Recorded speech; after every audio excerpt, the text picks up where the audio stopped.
किशोर सिंह अपने channel engineer K Singh and associate के तरफ से आज आपके सामने एक वीडियो लेकर आया हूं।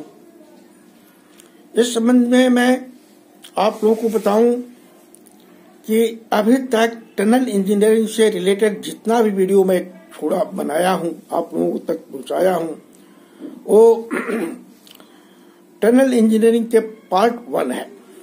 यानी उसमें जियोफिजिकल इंजीनियरिंग से रिलेटेड टॉपिक्स पर बात किया गया है, एक्सप्लोसिव इंजीनियरिंग से रिलेटेड टॉपिक्स पर बात किया गया है, साथ ही साथ डेटोनेटर्स का type of detonators, use of detonators, drilling pattern, delay time etcetera, इन सब बातों पर डिटेल डिस्कशन करने के बाद ये वीडियो आप लोगों को पहुंचाया गया है।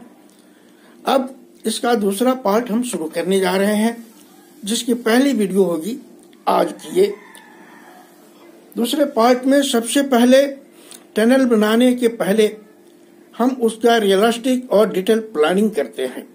प्लानिंग जितना ही अच्छा होगा, वर्क उतना ही स्मूथ होगा, प्रोग्रेस उतना बढ़िया मिलेगा, कम समय में प्रोजेक्ट कंप्लीट होगा।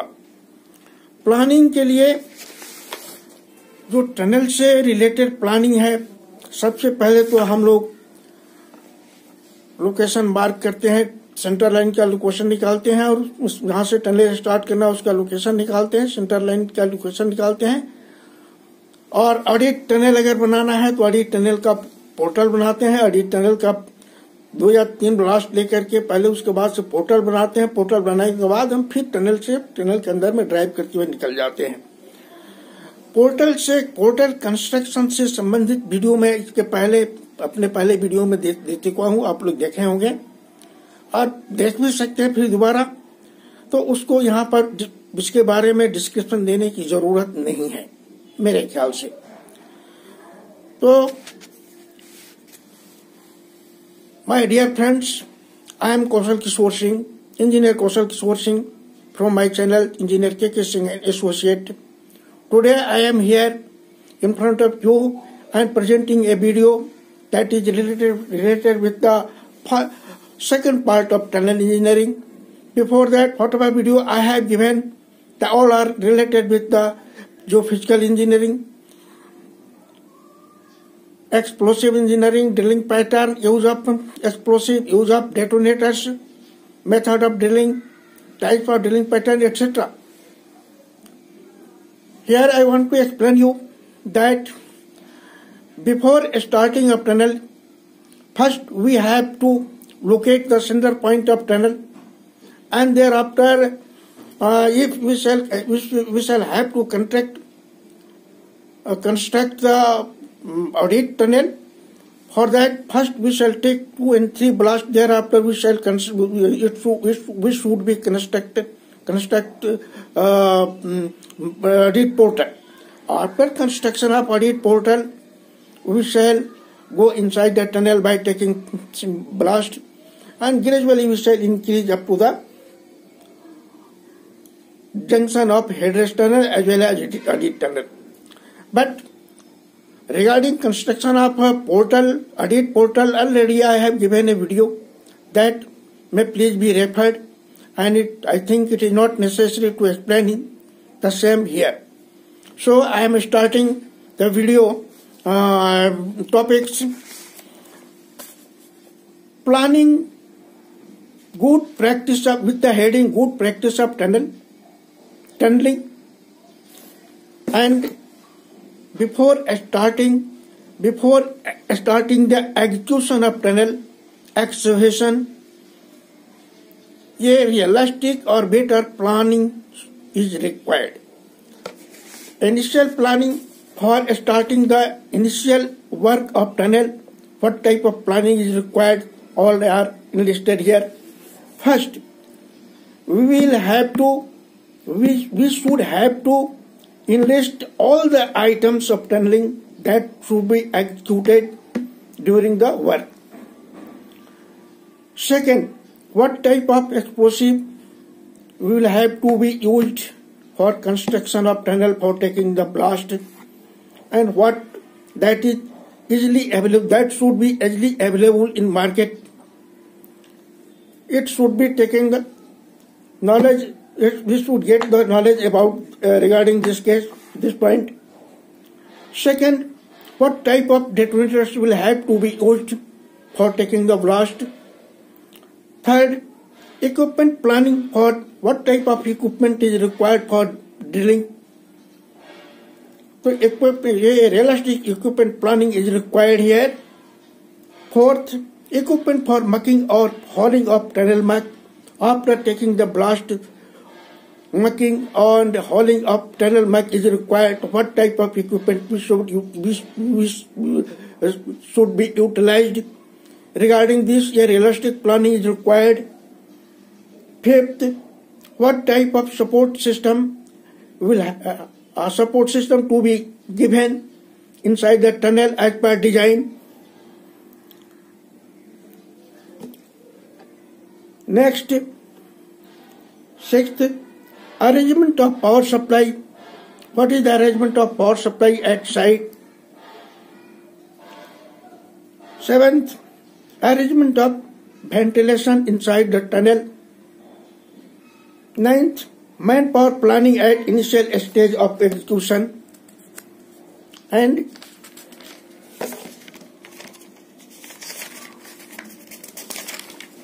next, arrangement of water supply inside the tunnel required during wet drilling with drilling jumbo. Next, arrangement of dewatering of seepage water as well as surplus water accumulated during use of drilling jumbo, operation of during drilling jumbo. Next, arrangement of storage of explosive at site, arrangement of transportation of explosive items as well as detonators from explosive magazine to face of tunnel. Prepare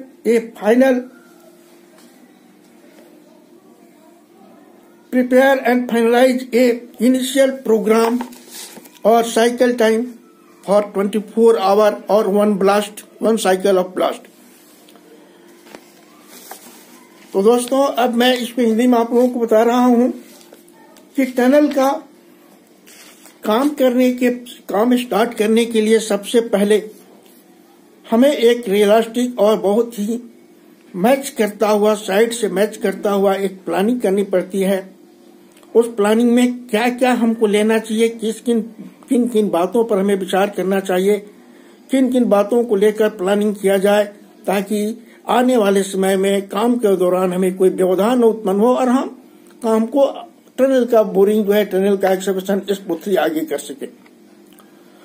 पहला point है किस तरह का explosive हमको market में available है और हमें उसका यूज करना है ब्लास्टिंग के लिए।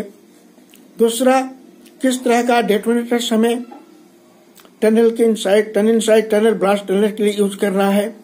तीसरा, ड्रिलिंग करने के लिए कौन सा मेथड, मैनुअल मेथड अडॉप्ट करना है या एक मैकेनिकल मेथड अडॉप्ट करना है, उसके लिए कौन सा इक्विपमेंट चाहिए, इसको फाइनलाइज करना है। चौथा, मकिंग करने के लिए ब्लास्ट लेने के बाद जो मक निकलता है टनल, उस मक को टनल से बाहर हॉल करने के लिए या ट्रांसपोर्ट करने के लिए कौन सा इक्विपमेंट, कौन सा मेथड हम यूज करेंगे, इसको फाइनल करना चाहिए।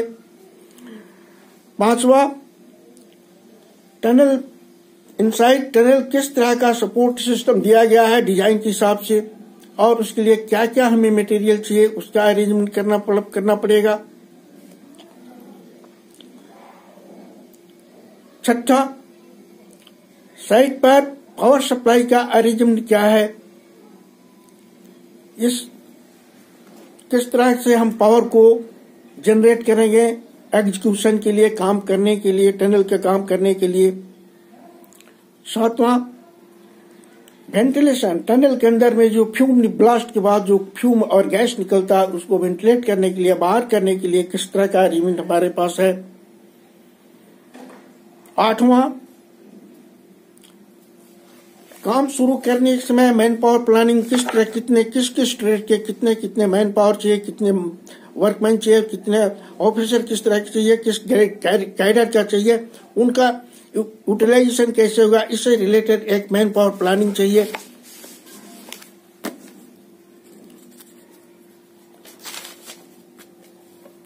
उसके बाद टनल के अंदर में हमें वाटर सप्लाई करने का, वाटर टनल के अंदर में वाटर सप्लाई करने का अरेंजमेंट हम क्या किया है और उसको कैसे करेंगे, इस पर हमको डिस्कस करना चाहिए।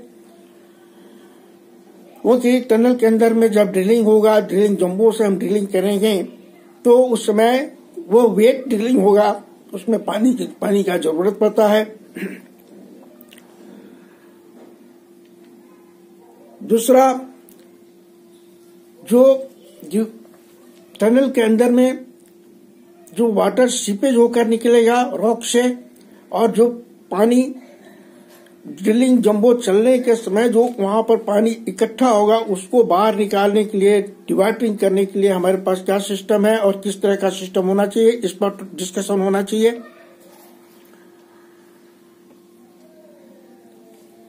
उसके बाद हमको साइट में एक्सप्लोसिव को स्टोर करने के लिए मैगजीन की व्यवस्था करनी है। उसका व्यवस्था कैसे होना चाहिए, कितना दूरी पर होना चाहिए, एक्सप्लोसिव रूल के हिसाब से, गवर्नमेंट ऑफ इंडिया के एक्सप्लोसिव रूल के हिसाब से उसको कैसे बनाना है, क्या बनाना है, इस पर डिस्कशन होना चाहिए।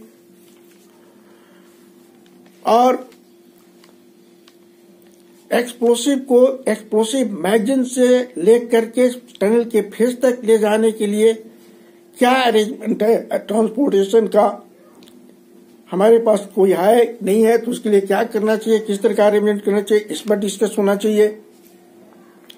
और लास्ट में मैं काम शुरू करने से पहले और जितना हमारे पास रिसोर्स अवेलेबल है, जितना रिसोर्स टनल साइट पर अवेलेबल है, कंपनी के पास अवेलेबल है, उस रिसोर्स के हिसाब से एक साइकिल टाइम प्रोग्राम फाइनल करना चाहिए।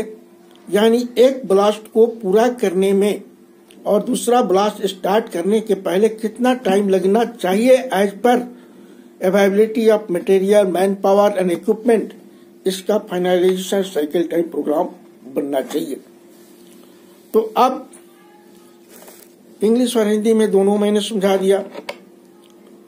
अब रह गया कि इन हर पॉइंट पर, हर टॉपिक्स पर एक एक वीडियो मैं बनाऊंगा और आप लोगों को बताऊंगा, तो आप लोगों के सामने प्रस्तुत करूंगा।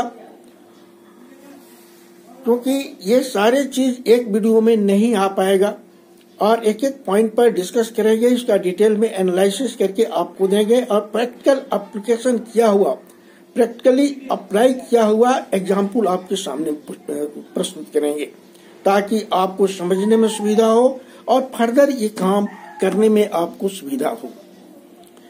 अंत में मैं आपसे बताऊं कि हमारे एक दोस्त जो हैं, जो उन्होंने मेरी वीडियो देखा है, मुझसे रिक्वेस्ट किया है कि सर वेज कट पैटर्न पर एक वीडियो दीजिए।